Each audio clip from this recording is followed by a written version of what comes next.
point is that hemp itself, having so many uses and being a miracle plant, is all about sustainability. And right now we have what in this world, and particularly in the United States, what I like to call the beast, which is the petroleum, the nuclear, the pesticide, the whole petrochemical, mining quagmire, the industries that are destroying Mother Nature and getting giant subsidies, tax breaks and everything at the same time. We need something sustainable. Obviously our economy is heading in a horrible direction. It's sustainable, it makes sense for the farmers, it makes sense for the environment.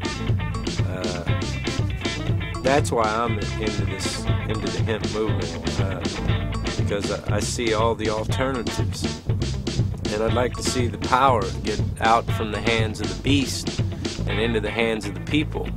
I don't like the marijuana connection in anybody's mind. I raised 3 boys during the 60s, and I can tell you as a family we had trouble with marijuana, and I don't want anything to do with it. And I've got 13 grandchildren, and I don't want them to have anything to do with it. But I think industrial hemp is a crop that the farmers need. We need it from the environmental perspective. We need it to help stabilize greenhouse gases. We need to use it as a feedstock for biorefineries so we can reduce our dependence on imported oil and petroleum products. We just need it. It's a good crop, and we ought to get going, and General McCaffrey's going to figure that out. Well, I think most farmers realize the difference between industrial hemp and marijuana. I mean, I'm a 67-year-old grandmother. I am not interested in promoting or legalizing drugs. Hemp is an industrial crop and should be under the regulations of the United States Department of Agriculture. The Canadian farmers are raising this crop above a border that we've determined, and they ship the finished product, or they ship the raw product even, across our border, and it's processed in the United States. I work in drug and alcohol a great deal, as I'm sure many of you are aware, in my prevention work, and it occurs to me somewhat hilarious in a way that if you started outlawing everything that looked like a drug, we'd have to outlaw powdered sugar, because you cannot tell the difference between powdered sugar and cocaine by looking at it. Why is it that everything that is good for our bodies, our communities, and our planet called an alternative? An alternative to what? It's an alternative to deforestation at an unprecedented rate, extinction of species at an unprecedented rate. It's like we have to change our languaging and not allow them to call hemp the alternative. Hemp is the solution. It's odd that in 30 countries around the world, including Canada and France and Germany and England, and all of these countries, including Russia, they're able to grow industrial hemp, and here we're relegated to these test crops, like in Kentucky. So it's odd, land of the free and the home of the brave. That, we may be brave, but we sure aren't free. I don't think this is sending a mixed message to our young people, because frankly I think our young people are smarter, and I think our young people can easily discern the difference.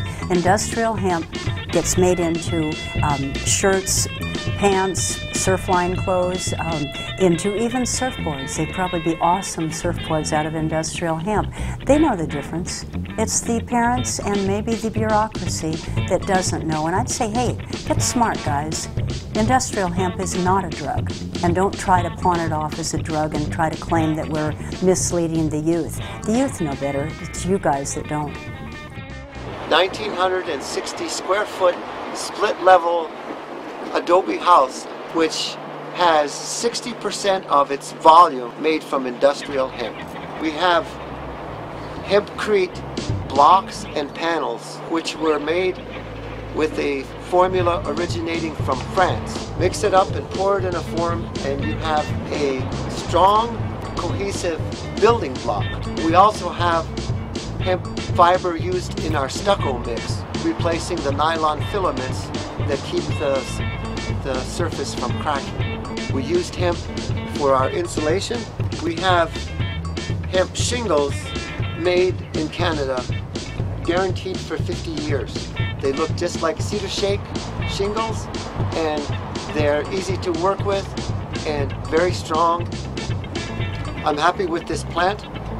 I'm happy with what we're doing, and look forward to continuing despite the objections of people that have no knowledge, connection, or interest in the Pine Ridge Indian Reservation and Indian country in general.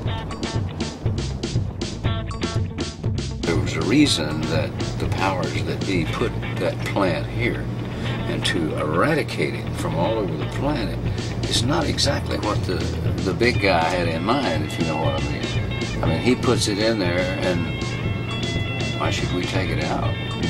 We should use it for what it's worth. If you don't want to use it, that's your business, but if it is a useful product that grows organically out of the soil, check it out. You know, there's a really good argument that one could make without ever growing any hemp in Kentucky, any industrial hemp in Kentucky.